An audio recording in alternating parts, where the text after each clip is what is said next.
আসসালামু আলাইকুম। এটা আমাদের কোর্সের ফার্স্ট লেকচার এবং একই সাথে এটা আমাদের কেমিস্ট্রিরও ফার্স্ট লেকচার। তো এই লেকচারটাতে আমরা পরিবেশ রসায়নের প্রথম হাফ অংশটা পড়ব। তো এখানে আমরা মোটামুটি আদর্শ গ্যাসের গতিতত্ত্ব ওই অংশ পর্যন্ত পড়ব। তো কেমিস্ট্রির জন্য মোটামুটি আমি ক্লাসের মধ্যে যেগুলো বলবো সেগুলো বেশি ইম্পর্টেন্ট। অ্যান্ড এর সাথে তোমরা হাজারি স্যারের অনুশীলনটা অবশ্যই দেখবা। হাজারি স্যারের অনুশীলনী দেখার পর যদি তোমরা সময় পাও তাহলে অবশ্যই কবির স্যারের অনুশীলনটা দেখবা। অ্যান্ড এরপরেও যদি সময় পাও তাহলে তোমরা লিঙ্কন স্যারের অনুশীলনী অ্যান্ড সাথে তোমরা গুহ স্যারের অনুশীলনটা দেখবা। আচ্ছা, আর অন্য বইয়ের ইনফরমেশন যেটা দরকার হয় আমি সেটা দিয়ে দেবো। আর কেমিস্ট্রিতে খুব বেশি অন্য বইয়ের ইনফরমেশন লাগে না। আচ্ছা, আমরা তাহলে শুরু করি। দেখো, এখানে দেখবা যে যার উচ্চতা 500 কিলোমিটারের বেশি অধিক, কী জিনিস এটা? এটা হলো বায়ুমণ্ডলের যে উচ্চতাটা আছে সেটা এখানে বুঝাইছে। আচ্ছা, এখানে আরেকটা জিনিস পরের লাইন তোমরা পাবা যে বায়ুমণ্ডলের দুটি মূল উপাদান হলো nitrogen gas, oxygen gas, percentage সহ মনে রাখতে হবে। তো এই পৃষ্ঠায় মোটামুটি এতটুকুই পড়া। একটা জিনিস সামনে তোমরা যে পাবা যে দেখো, নাইট্রোজেন গ্যাস এত শতাংশ, অক্সিজেন গ্যাস এত শতাংশ, কার্বন ডাইঅক্সাইড গ্যাস এত শতাংশ, এটা মুখস্থ করবা। এখানে দেখো অক্সিজেন গ্যাস আছে 20.91%, আর এখানে দেখো অক্সিজেন গ্যাস আছে 20.95%। তো এটা নিয়ে ভয় পাওয়ার কিছু নাই, যে কোনো একটাই অপশনে থাকবে, যে কোনো একটা মনে রাখলেই হবে তোমার। আচ্ছা, এরপর ইম্পর্টেন্ট পড়া হলো যে বর্তমানে পৃথিবীর গড় তাপমাত্রা 15 ডিগ্রি সেলসিয়াস। দেখো, আগে মেডিকেল মিশন টেস্টে আসছে 10-11 সেশনে। এটা তোমরা একই সাথে কেলভিনও, মানে এমনভাবে পড়বা যেন কেলভিনও তোমরা অ্যান্সার করতে পারো। কত কেলভিন হবে বলো তো? 288 কেলভিন। আচ্ছা, এরপরে দেখো বায়ুমণ্ডলের কিছু গুরুত্ব আছে। 1, 2, 3, 4, 5, এই 5টা গুরুত্ব একটু দেখে নেবা, খুব বেশি ইম্পর্টেন্ট না, তাও একটু দেখে নিও। আচ্ছা, এরপরে দেখো বায়ুমণ্ডলের অঞ্চল সমূহ। বায়ুমণ্ডলে আমরা সাধারণত 4টা অঞ্চলে ভাগ করতে পারি। একটা হলো ট্রোপোস্ফিয়ার, স্ট্র্যাটোস্ফিয়ার, মেসোস্ফিয়ার, থার্মোস্ফিয়ার। তো এটা তোমাদেরকে সিরিয়ালি মনে রাখতে হবে, কারণ তোমরা না হলে উচ্চতাগুলো উল্টাপাল্টা করে ফেলবে। তো সিরিয়ালি যদি মনে রাখতে না পারো তাহলে আমি তোমাদেরকে একটা নেমোনিক দিতে পারি। এই জন্যে তোমরা মনে রাখবা যে ট্রাস্ট মাথা, ট্রাস্ট মাথা এখানে, এটাতে হইলো ট্রোপোস্ফিয়ার, এটাতে হলো স্ট্র্যাটোস্ফিয়ার, এই মতে হলো মেসোস্ফিয়ার, মতে থার্মোস্ফিয়ার। তো ট্রাস্ট মাথা মানে হলো মাথাকে ট্রাস্ট করতে হবে, ব্রেনকে ট্রাস্ট করতে হবে, এটা তোমার মেডিকেল মিশন টেস্টের ক্ষেত্রেও। আচ্ছা, তো ট্রপোস্ফিয়ারে যদি আমরা আসি, এটা হলো 0 থেকে 15 কিলোমিটার উচ্চতা পর্যন্ত। এই অবস্থায় বায়ুচাপ এটা দেখে নিবা। সাধারণ যেটা বায়ুচাপ আমাদের 760 মিলিমিটার পার চাপ। আচ্ছা, প্রতি কিলোমিটারে এত উচ্চতা আসবে, এত পর্যন্ত হয়, এটা একটু দেখে নিতে পারো, খুব বেশি ইম্পর্টেন্ট না। এই টেম্পারেচারটা একটু মনে রাখা ভালো হবে। আচ্ছা, এই ট্রপোস্ফিয়ার মানে আমরা যে স্তরে থাকি এই স্তরে কিন্তু শুধু ঝড় ঝঞ্ঝা এগুলো হয়, প্রাকৃতিক বিপর্যয় যতগুলো আছে এইখানেই হয়। আমাদের বাকি যে স্তরগুলো আছে, স্ট্রাটোস্ফিয়ার, মেসোস্ফিয়ার, থার্মোস্ফিয়ার, এখানে কিন্তু কোনো মানে প্রাকৃতিক দুর্যোগ কিন্তু হয় না। তো এই জন্য এটাকে আমরা বলি ক্ষুব্ধ মণ্ডল। আর এখান দিয়ে আমার যে সাধারণ বিমানগুলো আছে এগুলো এখান দিয়ে চলাচল করে। আচ্ছা, আর স্ট্রাটোস্ফিয়ার যেটা আছে, স্ট্রাটোস্ফিয়ারে মেইনলি আমাদের থাকে ওজোন স্তর, আমরা পরে পাবো। আর স্ট্রাটোস্ফিয়ারে কোনো কিন্তু ঝড় বৃষ্টি হয় না, কোনো প্রাকৃতিক বিপর্যয়, সব কিন্তু আমাদের কোথায় হয়? ট্রপোস্ফিয়ারে হয়। স্ট্রাটোস্ফিয়ারে এগুলো কিছু থাকে না। আচ্ছা, এই জন্য স্ট্রাটোস্ফিয়ারকে আমরা বলবো শান্ত মণ্ডল। আচ্ছা, দেখো, আবহাওয়া শুষ্ক শান্ত থাকে এই অঞ্চলে, জেট বিমানগুলো চলাচল করে। আচ্ছা, তাহলে আমরা পাইলাম যে সাধারণ বিমানগুলো আমরা চলাচল করবে হলো ট্রপোস্ফিয়ার দিয়ে, আর আমাদের জেট বিমানগুলো যেগুলো আছে সেগুলো আমাদের চলাচল করবে স্ট্রাটোস্ফিয়ার দিয়ে। আচ্ছা, এখানে উচ্চতা কিছু লাগবে না। এরপরে একটা তোমরা সাধারণ একটা জিনিস পাবা যে ল্যাপস রেট। ল্যাপস রেটটা প্রথমের দিকে একটু তোমার ক্যাচার লাগে, যে তোমরা ল্যাপস রেটটা কোথায় পজিটিভ হলো কোথায় নেগেটিভ হলো বোঝো না। আমারও ক্যাচার লাগতো প্রথমের দিকে, দেখতাম যে উল্টাপাল্টা মনে হয়। এখন দেখো, আমি একবার বলে দিচ্ছি, তোমরা পাবা তারপরে। দেখো, ট্রপোস্ফিয়ার তাপমাত্রা ক্রমহ্রাসকে স্বাভাবিক ধরে পজিটিভ ল্যাপস রেট যেটা আছে সেটা হিসাব করছে। মানে কি? মানে ট্রপোস্ফিয়ারে যে তাপমাত্রা উপরের দিকে যাওয়ার সাথে সাথে হ্রাস পায় সেটাকে ধরছে পজিটিভ। মানে এরা স্বাভাবিক ধরে নিছে যে উপরের দিকে গেলে তাপমাত্রাটা হ্রাস পাবে। আসলে উপরের দিকে গেলে কি হয়? আর উপরের দিকে গেলে সূর্য থেকে পৃথিবীর উচ্চতাটা বা সূর্য থেকে পৃথিবীর দূরত্বটা কমে, তাহলে তো আমরা জানি যে দূরত্ব কমলে অবশ্যই তাপমাত্রা বাড়বে। যেমন একটা মোমবাতির আমরা যত দূরে হাত দেই তত আমাদের গরম কম লাগে, যত কাছে হাত দেই গরমটা আমাদের তত বেশি লাগে। তো এরকমটা হওয়া উচিত ছিল যে আমরা যখন উপরের দিকে যাব আস্তে আস্তে টেম্পারেচার বাড়বে। কিন্তু ট্রপোস্ফিয়ার এরকম হয় না। ট্রপোস্ফিয়ার হয় কি, যত আমরা উপরের দিকে যাই তাপমাত্রা কমে। এই ট্রপোস্ফিয়ারের অবস্থাটাকে এরা স্বাভাবিক ধরে নিয়েছে, স্বাভাবিক ধরে এটাকে বলছে ওরা পজিটিভ। এই পজিটিভটা ধরে নেগেটিভটা হিসাব করছে। মানে কি হলো, যে আমরা যখন উপরের দিকে যাব, যখন আমাদের উপরের দিকে যাওয়ার সাথে সাথে টেম্পারেচারটা কমবে সেটাকে আমরা বলবো পজিটিভ ল্যাপস রেট। আচ্ছা, আর যখন উপরের দিকে যাওয়ার সাথে সাথে আমার তাপমাত্রাটা বাড়বে সেটাকে আমরা বলবো নেগেটিভ ল্যাপস রেট। আশা করি বুঝতে পারছো। আচ্ছা, ট্রপোস্ফিয়ারের পর 15 থেকে 50 কিলোমিটার উচ্চতা পর্যন্ত স্ট্র্যাটোস্ফিয়ার। এটা এখান থেকে না পড়ে উচ্চতাগুলো একটা বক্স আছে আমাদের, ওই বক্স থেকে একবার পড়ে নেব। আচ্ছা, বলছিলাম যে স্ট্র্যাটোস্ফিয়ারে স্পেশাল একটা জিনিস থাকে, সেটা হলো ওজোন স্তর। আচ্ছা, এই যে ওজোন স্তর আমাদেরকে ইউভি রশ্মির ক্ষতিকর প্রভাব থেকে মুক্ত থাকে, এটা আমরা ছোটোবেলা থেকে জানো।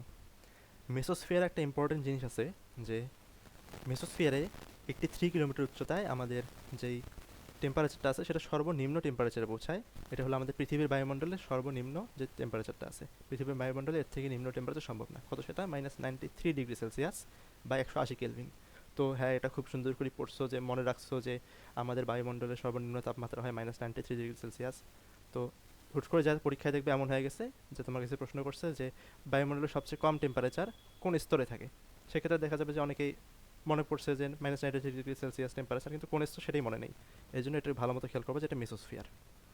আচ্ছা, কেলভিন, ডিগ্রি সেলসিয়াস, দুইটার মধ্যে যে কোনো একটা মনে রাখবা, আরেকটা কনভার্ট করে দিবা। দুইটা একসাথে মনে রাখলে কি হবে, তুমি গোলমাল করে ফেলবা। আচ্ছা, এখানে আর কিছু তেমন লাগবে না। আচ্ছা, থার্মোস্ফিয়ার আর একটা আয়নোস্ফিয়ার। এখানে এই ধনাত্মক আয়নগুলো বেশি থাকে, এই জন্য এটাকে আয়নোস্ফিয়ার বলে। আর উপরের দিকে আছে অধিক তাপমাত্রার এক্সোস্ফিয়ার। এক্সোস্ফিয়ারের তাপমাত্রা অধিক, এটাও মনে রাখবা। আর এক্সোস্ফিয়ারে কী কী বেশি থাকে? এক্সোস্ফিয়ারে বেশি থাকে হাইড্রোজেন আর হিলিয়াম। আর এক্সোস্ফিয়ারের বাইরের দিকে আছে, মানে উপরের দিকে আছে চৌম্বকোস্ফিয়ার। এই লাইন লাগবে না। আচ্ছা, এখন এই ছকটা হলো তোমার জন্য সুপার ইম্পর্টেন্ট ছক। এই ছকের উচ্চতাগুলো তোমরা পড়বা। এই জিনিসটা লাগবে না, এই জিনিসও লাগবে না। আর এই যে হেটারোস্ফিয়ারের যে মুখ্য উপাদান, গৌণ উপাদান, এই জিনিসটা মনে রাখবা। আর মুখ্য উপাদান দেখো, মুখ্য উপাদানে কিন্তু কোনো আয়ন নাই, আর গৌণ উপাদানে সব আয়ন। এইভাবে মনে রাখতে পারো যে মুখ্য উপাদানে হইলো আমরা সাধারণভাবে যেই গ্যাসগুলোকে চিনি। এক্সট্রা আছে কি? এক্সট্রা আছে আমাদের অক্সিজেন, যেই ইয়াটা আছে, পরমাণুটা আছে, সেটা আছে এখানে। আচ্ছা, এরপরে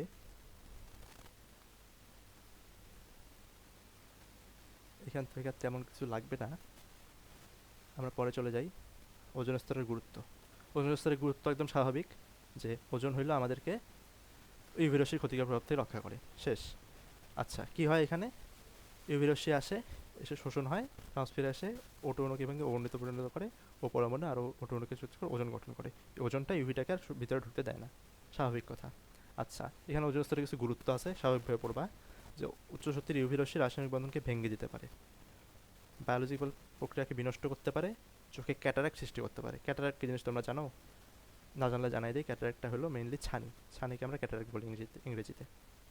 আচ্ছা, এবং চামড়ায় ক্যান্সার রোগ সৃষ্টি করতে পারে। বলো তো ইউভি রশ্মির জন্য চামড়ায় কোন ক্যান্সার সৃষ্টি হয়? আমরা বোটানিতে ফার্স্ট অধ্যায়ে পড়ছি। মনে না থাকলে সমস্যা নেই, আমি মনে করাই দিচ্ছি। দেখো,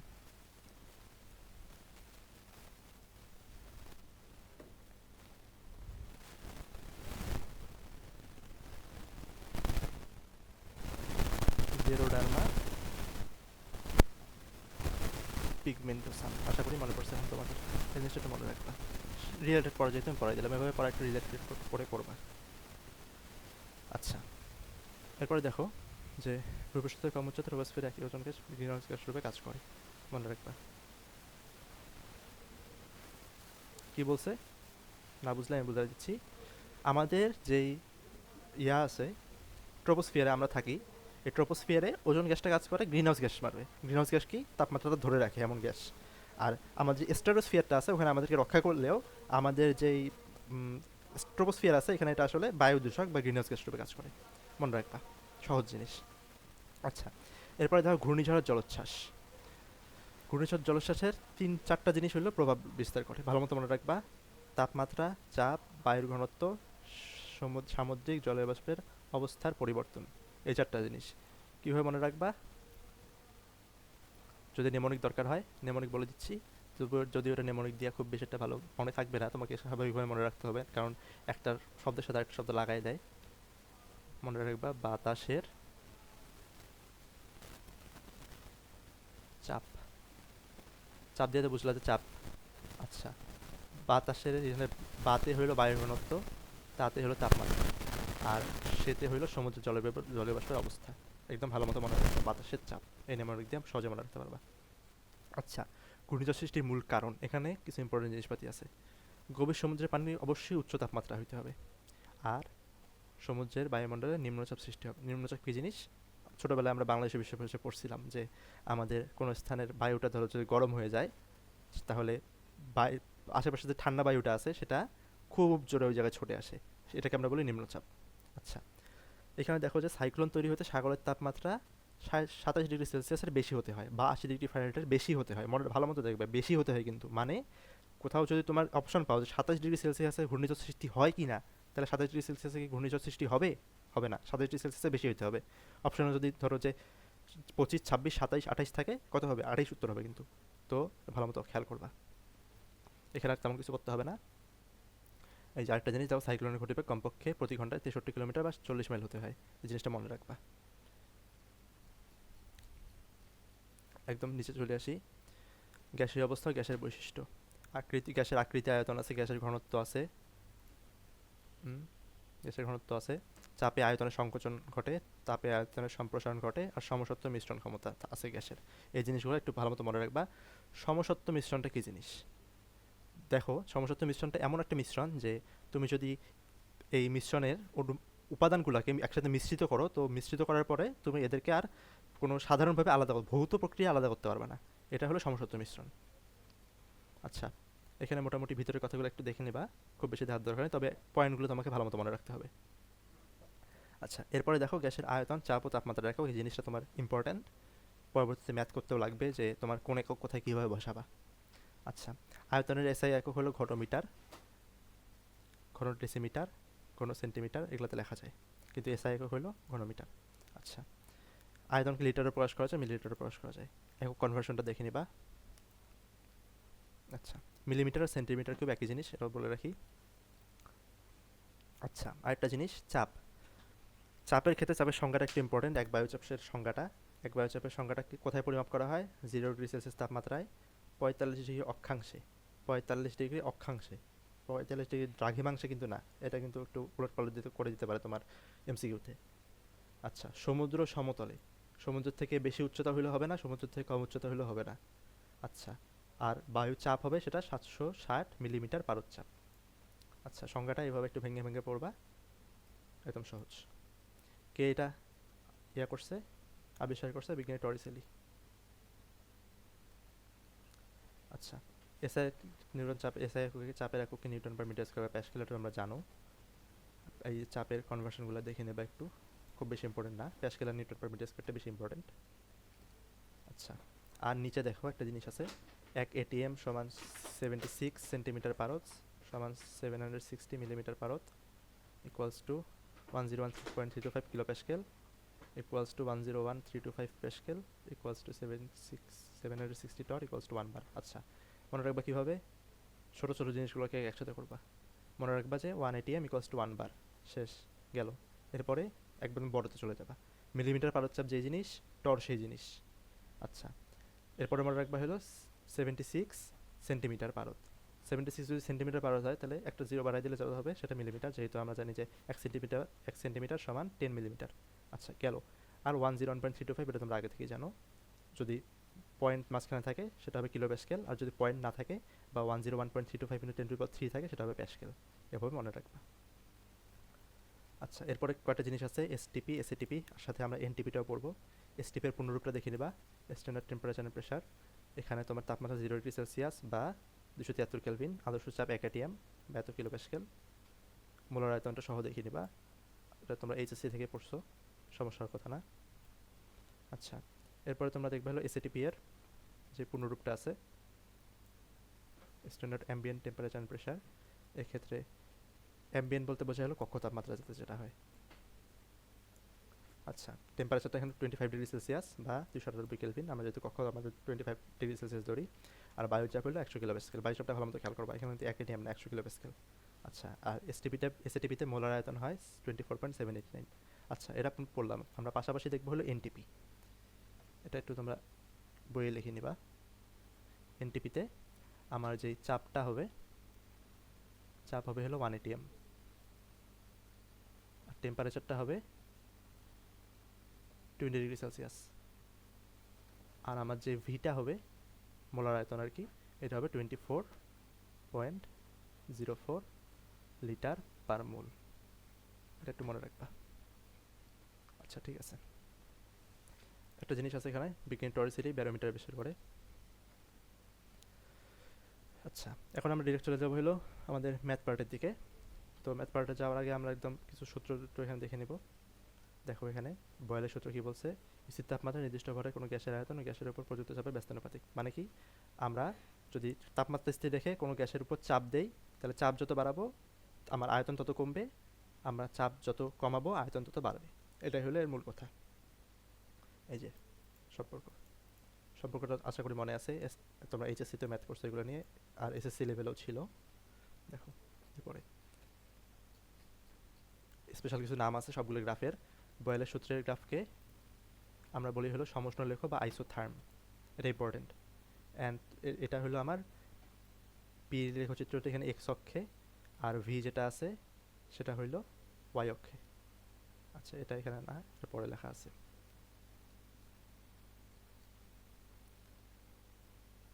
যে পিটা আমার এক্স অক্ষে, ভিটা ওয়াই অক্ষে। এটা কিন্তু পি বনাম ভি না, এটা ভি বনাম পি। আমরা এক্সটাকে, আমরা ওয়াই অক্ষে যেটা আছে সেটাকে আমরা আগে বলি, এক্স অক্ষে যেটা আছে সেটাকে আমরা পরে বলি। দেখো আয়তন বনাম চাপ, এটা উল্টাপাল্টা করবা না। সমতাপ রেখাও বলে। এগুলো এগুলো মনে রাখার দরকার নেই, এগুলো মনে রাখতে হবে না, এগুলো লাগে না মেডিকেলে। এগুলো তোমার ডিইউ বুয়েট এগুলোতে আসে, কিন্তু মেডিকেলের দরকার হয় না। মেডিকেলে জাস্ট তোমরা এটা জানবা যে লেখচিত্রটা হয় আমার হাইপারবোলার মতো। হাইপারবোলা কি, অধিবৃত্তাকার। আরও ভালো মতো বলতে গেলে আয়তাকার অধিবৃত্ত। আচ্ছা সমস্যা 1 তোমরা দেখে নিবা এটা,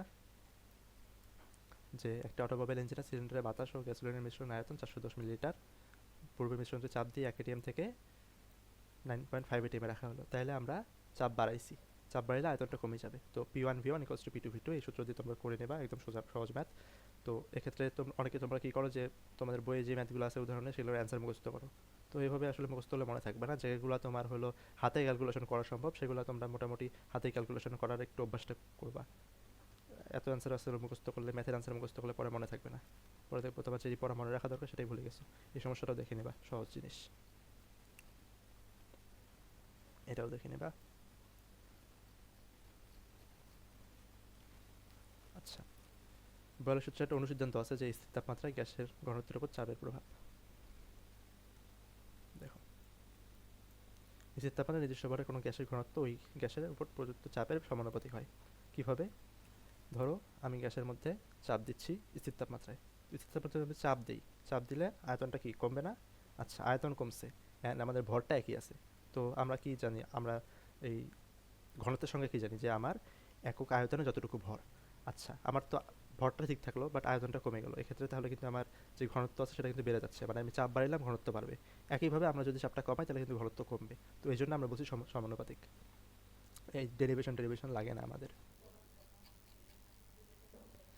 তো আমরা বয়লের সূত্র মোটামুটি পড়লাম। চার্লসের সূত্রতে এখন আমরা যাই। চার্লসের সূত্রতে কী জিনিস, চার্লসের সূত্রতে আমরা সম্পর্ক পড়ব হইল আমাদের তাপমাত্রার সাথে আয়তনের। আচ্ছা বয়েলের সূত্রে আমরা কিন্তু সম্পর্ক পড়ছি কার কার বলতো, আয়তন আর চাপের। আচ্ছা ওখানে আয়তন আর চাপের আমার সম্পর্কটা ছিল ব্যস্তানুপাতিক, আর এখানে আয়তন আর তাপমাত্রার সম্পর্ক থাকবে সমানুপাতিক। স্বাভাবিকভাবে এখানে কি হবে, এখানে হবে হইলো আমরা গ্যাসের যেই ইয়েটা আছে, চাপটা আছে, চাপটাকে আমরা স্থির রাখবো। চাপটাকে স্থির রাখলে যদি আমরা তাপমাত্রার পরিবর্তন করি তখন আমরা দেখবো যে গ্যাসের আয়তনে পরিবর্তন করতেছে। কীভাবে, সমানুপাতিকভাবে। আমরা তাপমাত্রা যদি বাড়াই গ্যাসের আয়তন বাড়বে, তাপমাত্রা কমাইলে গ্যাসের আয়তন কমবে স্বাভাবিকভাবে। আচ্ছা সংজ্ঞাটা একটু দেখে নিবা। আর এই যে প্রতি 0 ডিগ্রি সেলসিয়াসের থেকে প্রতি ডিগ্রি সেলসিয়াস তাপমাত্রা চেঞ্জ করার জন্য এত অংশ বৃদ্ধি পায় বা হ্রাস পায়। আচ্ছা দেখো তাত্ত্বিকভাবে -273 ডিগ্রি সেলসিয়াস তাপমাত্রায় গ্যাসের আয়তন শূন্য হয় বোঝায়, যদিও এত ডিগ্রি সেলসিয়াস তাপমাত্রায় পৌঁছার অনেক পূর্বে গ্যাস তরলে পরিণত হয়। আচ্ছা এটা তাত্ত্বিকভাবে, প্র্যাকটিক্যালি কিন্তু এত তাপমাত্রায় পৌঁছানো সম্ভব না। আচ্ছা এই যেটাকে আমরা বলি পরম শূন্য তাপমাত্রা, চার্লসের সূত্রের যে সংজ্ঞাটা দেখে নেবা, তেমন কিছু নাই। ভি সমানুপাতিক টি, লেখাটা বোঝা যাচ্ছে না, দেখে নেবা, তেমন কঠিন কিছু না। আচ্ছা নামগুলা দেখবা তোমরা আলাদা করে, সমচাপীয় রেখা বা আইসোবার বলি আমরা এটাকে। লাইট থাক। আচ্ছা, এটাকে আমরা বলি হলো সমচাপীয় লেখো বা আইসোবার। এটা দেখে নিবা, একদম ইজি। সমানুপাতিক হারে তাপমাত্রা এখানে আয়তন দেওয়া সম্পর্ক দেওয়া আছে, আমার আয়তনটা হইলো কমছে, তাহলে তাপমাত্রাটাও কমবে। দেখো স্বাভাবিকভাবে একদম ইজি ম্যাথ করে নেবা। আচ্ছা, এরপরে দেখবা, এটাও দেখে নেবা, একদম সহজ। এটাও দেখে নেবা, একদম সহজ। আচ্ছা, এরপর আমরা আসবো গেল-লেসাকের সূত্র। এটাকে আমরা অ্যামন্টনের সূত্র বলি। এটা কিন্তু ইম্পর্টেন্ট যে অ্যামন্টনের সূত্র কোনটা, অনেকে খেয়াল করে না যে অ্যামন্টনের সূত্র গেল-লেসাকের সূত্র, এটা মনে রাখবা। অ্যামন্টনের সূত্র এটা সম্পর্কটা কিসের কিসের, এটা হলো যে প্রযুক্ত চাপ আর আয়তনের সম্পর্ক, সরি, এটা হলো আমাদের প্রযুক্ত চাপ আর তাপমাত্রা, এটা সমানুপাতিক। আর এখানে আয়তনটা হলো স্থির থাকে। আচ্ছা, এটাকে আমরা বলি সময় আয়তনীয় লেখ বা আইসোকোর। এই জিনিসগুলো আলাদা আলাদাভাবে মনে রাখবা। আমরা হলো বয়েলের যেই সূত্রটা আছে, যে বয়েলের সূত্রের লেখাকে আমরা বলি হইলো আইসোথার্ম। আচ্ছা, চার্লসের সূত্রকে আমরা বলি হইলো আইসো প্রেস বা আইসো বার, দুটোই হয়। আচ্ছা, আর গেল-লেসাকের সূত্র যেটা আছে সেটাকে আমরা বলি আইসো কোর। এটা মনে রাখবা, এটা কিন্তু খুব ইম্পর্টেন্ট। এটা মনে রাখবা, সমানুপাতিক। এটা দেখে নেবা, ইজি ম্যাথ। আমি দেখাচ্ছি না আলাদা করে, ইজি ম্যাথগুলো কিন্তু আমি দেখাচ্ছি না। এই দুটো ম্যাথ দেখলেই হবে, এই বাকি ম্যাথগুলো হ্যান্ড ক্যালকুলেশন করা সম্ভব হবে না, এই জন্য এগুলো দেখার দরকার নেই। আচ্ছা, অ্যাভোগাড্রোর সূত্র। অ্যাভোগাড্রোর সূত্র, ফার্স্টে সূত্র দেখো, সূত্রটা কি বলছে। স্থির তাপমাত্রা চাপে যে কোনো আদর্শ গ্যাসের সময় আয়তনের সমসংখ্যক কণা বা মোল থাকে, এটা অ্যাভোগাড্রোর সূত্রের বিবৃতি। আচ্ছা, অ্যাভোগাড্রোর নাম্বার তোমরা সবাই জানো, এটা জানো, এটাকে তোমাদেরকে নতুন করে বলার কিছু নাই এখানে। মোলার আয়তন, এই যে আমরা যেটা বলছিলাম এনটিপি, এটা হলো এটা। আর এই যে এসিটিপি হলো এটা। এসটিপি তো তোমরা জানোই ছোটোবেলা থেকে। ম্যাথগুলোতে পড়ে নেবে, একদম সহজ ম্যাথ, একদম সহজ ম্যাথ, কিছু দেখানোর নেই এগুলোতে। যেটা দেখাই দিয়েছে সেগুলো দেখে নেবা। আচ্ছা, বয়েলের চাষের সমন্বয় সূত্র। আমাদের চাপ আর আয়তনটা হলো ব্যস্তানুপাতিক, আর তাপমাত্রার সাথে দুটোই সমানুপাতিক, ওখান থেকে এই সূত্র আসছে। আমরা ইন্টারমিডিয়েটে এটা দিয়ে অনেক ম্যাথ করছি, এখনও পারবা ইনশাল্লাহ। সে সূত্রটা জেনে রাখো।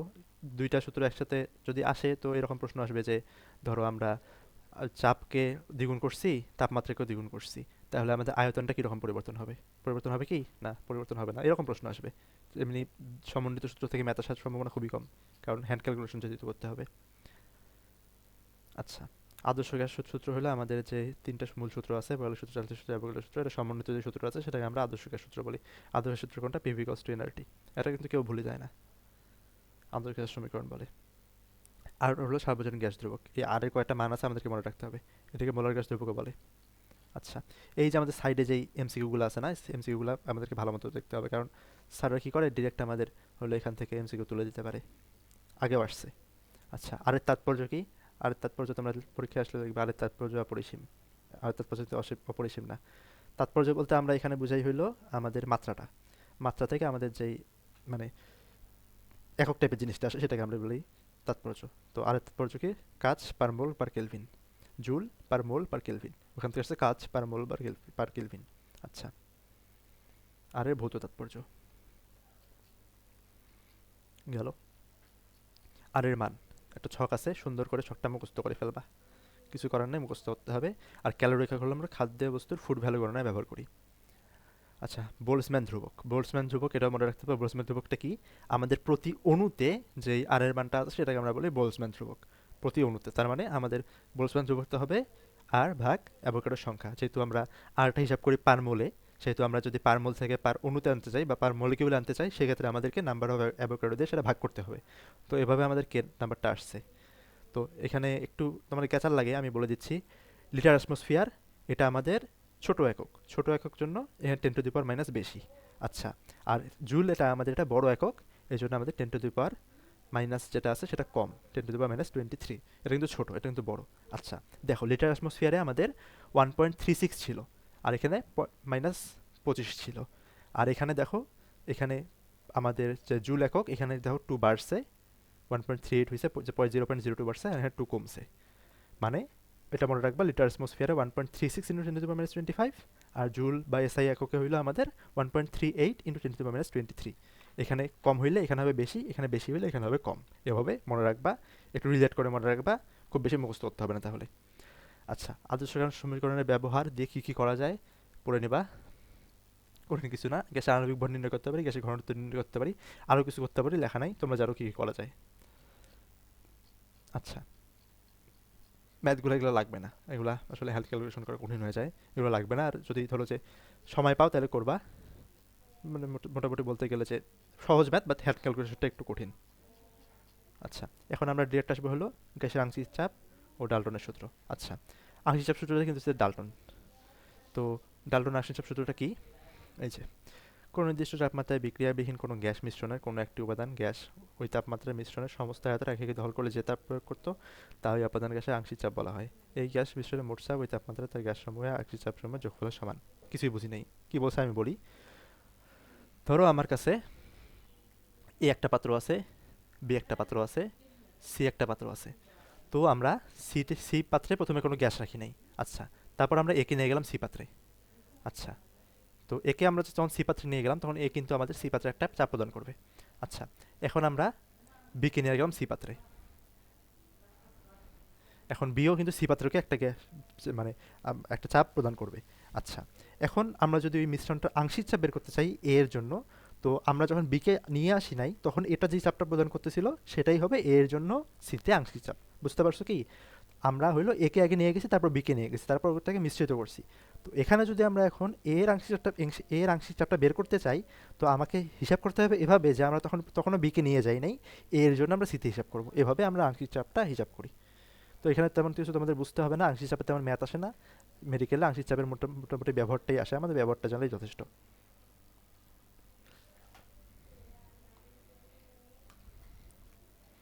আচ্ছা,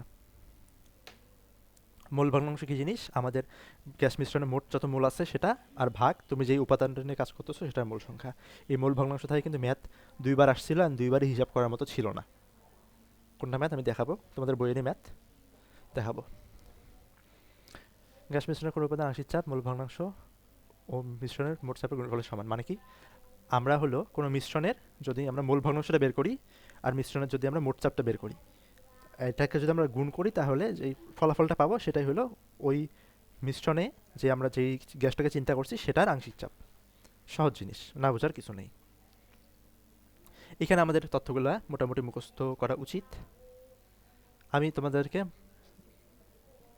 বলবো যে নিচ থেকে উপর দিকে মুখস্থ করতে। অ্যান্ড এখানে একটা নেমোনিক দিয়ে তোমরা মনে রাখতে পারো সহজেই।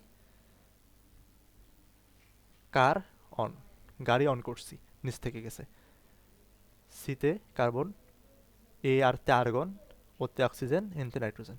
নিচ ছোট থেকে বড় হয়েছে, অপশন যেহেতু এগুলোর মধ্যে যে কোনো একটি থাকবে, তো তোমরা এভাবে মনে রাখবা যে নিচ থেকে উপরের দিকে গেছে, এনটা হলো সবচেয়ে বড়, তারপর ও, তারপর এ আর, তারপর সি। আর 760 তো সবাই জানো। আচ্ছা, এখানে ম্যাথগুলোর মধ্যে আর্দ্র গ্যাসের চাপ নির্ণয়, এটা খুব বেশি একটা ইম্পর্টেন্ট বলে আমি মনে করি না। 1 বছর দিয়ে দিছি, খুব বেশি ইম্পর্টেন্ট না। আচ্ছা, আমরা ইম্পর্টেন্ট জায়গায় চলে যাই।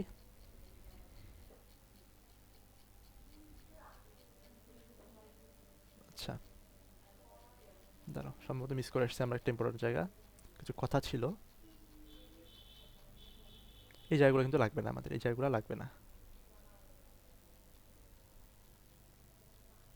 আচ্ছা, না, ঠিক আছে, আমরা নিচের দিকে যাই। এখন আমরা যাব গ্রাহামের ব্যাপন সূত্র। তো গ্রাহামের ব্যাপন সূত্রটা তো আমি তোমাকে একদম যদি একটা জিস্ট বলি, গ্রাহাম, আমাদের গ্রাহাম স্যার কি বলছে, যে আমাদের অণুগুলা বা গ্যাসটা যে ব্যাপিত হবে তার মধ্যে যেই গ্যাসটার আমাদের আণবিক ভর সবচেয়ে কম সেই গ্যাসটা সবচেয়ে দ্রুত ব্যাপিত হবে, আর যেই গ্যাসটা আণবিক ভর সবচেয়ে বেশি সেই গ্যাসটা তত ধীরে ব্যাপিত হবে। এটাই মূল কথা। আচ্ছা, ব্যাপনের সংজ্ঞা তোমরা জানো, সংজ্ঞাটা পড়তে হবে না, সংজ্ঞার মধ্যে কিছু লাইন তোমাদেরকে জানতে হবে। অবশ্যই ব্যাপন মানে উচ্চ ঘনত্ব স্থান থেকে নিম্ন ঘনত্ব স্থানে যাবে। কঠিন তরল গ্যাস সব কিছু যাইতে পারে। তোমাদের অনেকের মনে একটা ভুল ধারণা আছে যে ব্যাপন মনে হয় শুধু তরল আর গ্যাসের হয়, কঠিন হয় না।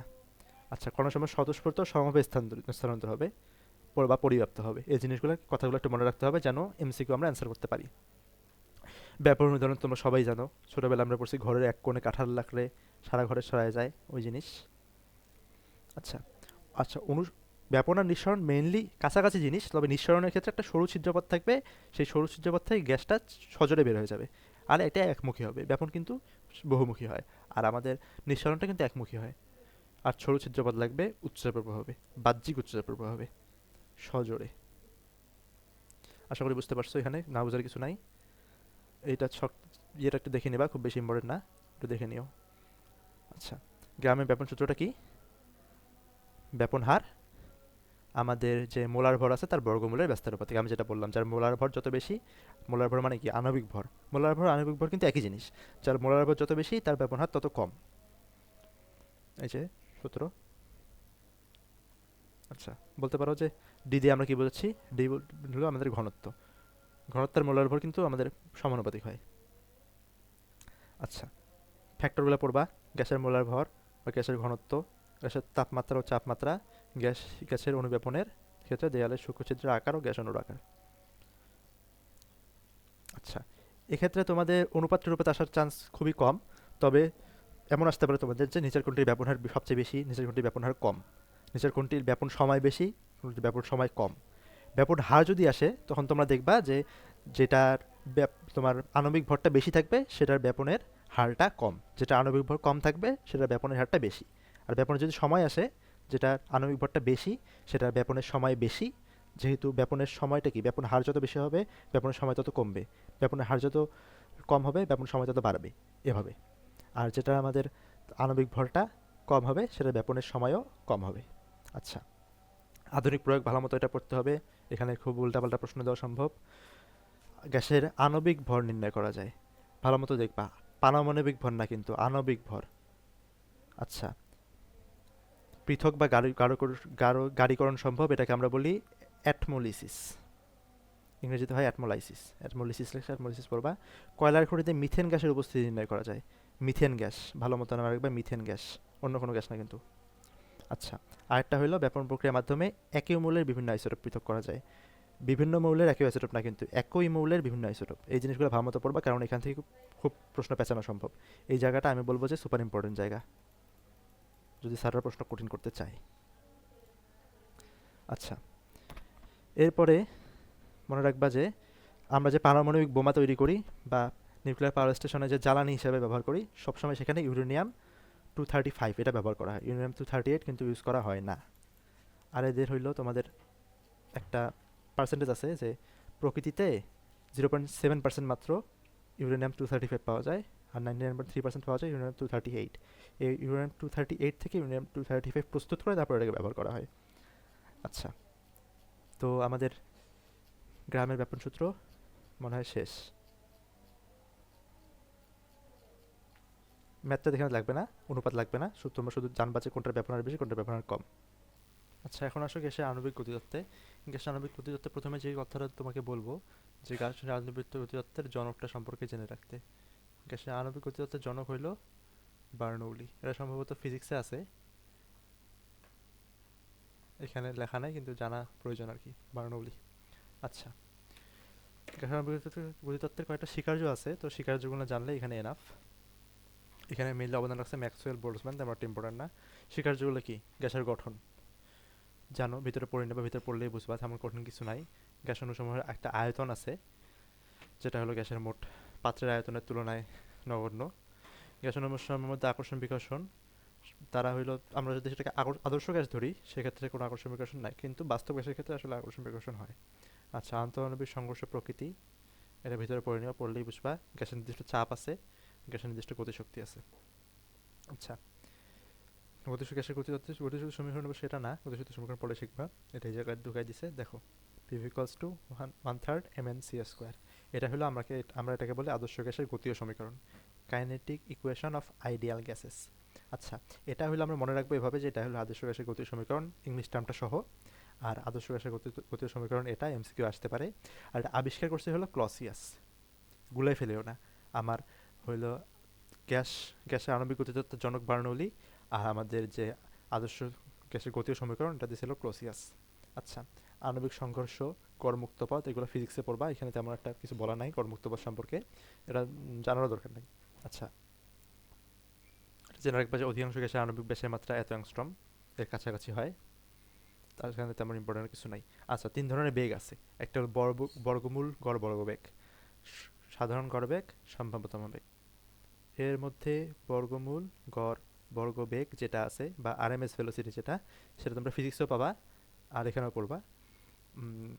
এর মধ্যে তেমন কিছু পড়ার নাই। তো আমি তোমাকে মেইনলি যেটা বলবো যে যেটা পড়তে, যে এই অনুপাতটা মনে রাখতে যদি পারো। আর অনুপাত থেকে আমরা একটা জিনিস ধরো স্বাভাবিকভাবে বুঝতে পারি, সেই জিনিসটা তোমার বুঝে মনে রাখতে হবে যে এখানে আমার যেটা আছে, যে আমার সি যেটা আছে মানে আরএমএস বেগ, এটা সবচেয়ে বড় হয়, তার থেকে তোমার যে সি বার যেটা আছে সেটা ছোট হয়, আর সবচেয়ে ছোট হয় আমাদের আলফা যেটা আছে। আচ্ছা, তাহলে কি হইলো, আমাদের আরএমএস বেগটা হলো সবচেয়ে বেশি, তার থেকে গড় বেগটা একটু কম, তার থেকে সম্ভাব্যতম বেগটা আরেকটু কম। এভাবে এই ক্রমটা মনে রাখলেই আই থিঙ্ক ইটস এনাফ। আর যদি পারো তাহলে অনুপাত সহ মনে রাখিও। আচ্ছা, এখানে তেমন কিছু পড়তে হবে না, এগুলো তোমাদের কখনোই আসবে না, কারণ এই তোমরা সমীকরণ দেখে বুঝতে পারছো যে হিসাবটা জটিল একটু। আচ্ছা, এই ছকের যে সূত্রগুলো আছে এটা আমাদের লাগবে, এটা থেকে আগেও আমাদের প্রশ্ন আসছে, তো এটা একটু জরুরি।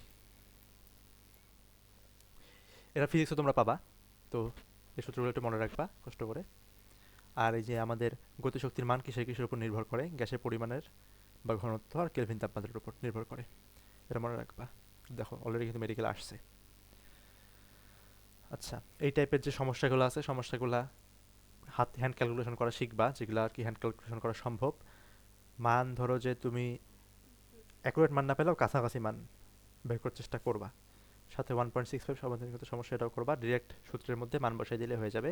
আচ্ছা, একটা কথা, এখানে যে আরটা আছে, আরটা কিন্তু আমরা এখানে বসাবো সব ক্ষেত্রে 8.314 জুল পার কেলভিন পার মোল। আচ্ছা, আমরা ধরো যে ওই দিকে কি করছি করছি, বা তোমরা ফার্স্ট পেপারে যে তোমাদের রাসায়নিক পরিবর্তন আছে ইন্টারমিডিয়েটে সেখানে কি করছো করছো, বাট এখানে আমরা যখন গতি শক্তি বা গতি বেগ নির্ণয় করবো তখন সেক্ষেত্রে আমরা সবসময় আর এর মান 8.314 জুল পার কেলভিন পার মোল এই মানটাই বসাবো। এটা কথা মাথায় তুমি ভালো মতো গেঁথে নাও, ভুলেও কিন্তু 0.081 বসানো যাবে না। আচ্ছা, তো আমাদের, তো এটা পরবর্তী লেকচারের অংশ। তো আজকে আমাদের লেকচার এতটুকুই ছিল। তো তোমরা এখন কি করবা, তোমরা ফার্স্টে তোমাদের বইটা দাগাই নেবা এটা বিটিএফটা দেখে, অ্যান্ড প্রথমবার যখন তোমরা পড়বা তোমরা অবশ্যই সম্পূর্ণ যতটুকু লেকচার ছিল দাগানো না দাগানো যা ছিল পুরোটা একবার রিডিং দিয়ে নিবা। তারপর তোমরা যে দাগানো লাইনগুলো আছে সেগুলো মনে রাখার চেষ্টা করবা। ইনশাল্লাহ তোমাদের এটার উপর একটা টেস্ট হবে, মক টেস্ট, তোমরা সেটা অবশ্যই অ্যাটেন্ড করবা যারা ক্লাসটা করছো। আর মক টেস্ট অবশ্যই তোমরা পড়াশোনা করে অ্যাটেন্ড করবা। আমি আশা করি যে আমি যতটুকু পড়াইছি এর পাশাপাশি তোমরা অনুশীলনী প্রশ্ন ব্যাংকটা দেখে নেবা, আশা করি তোমাদের আর কোনো সমস্যা হবে না। আমার ক্লাসগুলোতেও, আমার পরীক্ষাগুলোতেও, তোমার কোনো কোচিংয়ে, অন্য কোনো কোচিংয়ে ভর্তি থাকলে সেই কোচিংয়ে ক্লাস পরীক্ষাতেও, অ্যান্ড আমাদের কালকে আমাদের দিন মেডিকেল অ্যাডমিশন টেস্টে, এটাতেও কোনো সমস্যা হবে না ইনশাআল্লাহ। তো আসসালামু আলাইকুম ওরহমতুল্লাহি ওবরাকাতুহ।